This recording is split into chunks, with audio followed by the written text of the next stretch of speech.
ಇತ್ತೀಚೆಗಷ್ಟೇ 7 ಕೋಟಿ ರೂಪಾಯಿ ವೆಚ್ಚದಲ್ಲಿ ಜೀರ್ಣೋದ್ಧಾರಗೊಂಡಿದ್ದಂತಹ ಕುಂದಾಪುರ ತಾಲೂಕಿನ ಹೆಮ್ಮಾಡಿ ಶ್ರೀ ಲಕ್ಷ್ಮೀನಾರಾಯಣ ದೇವಸ್ಥಾನದಲ್ಲಿ ಕಳ್ಳತನವಾಗಿದೆ.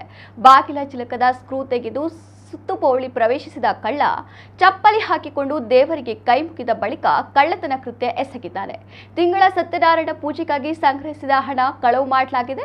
ಕಾಣಿಕೆ ಡಬ್ಬಿ ಒಡೆದು ಹಣ ಎಗರಿಸಿದ ಕಳ್ಳನ ಚಲನವಲನ ಸಿಸಿಟಿವಿ ಕ್ಯಾಮೆರಾದಲ್ಲಿ ಸೆರೆಯಾಗಿದ್ದು ಅಂದಾಜು 40,000ಕ್ಕೂ ಅಧಿಕ ನಗದು ಕಳ್ಳತನವಾಗಿದೆ.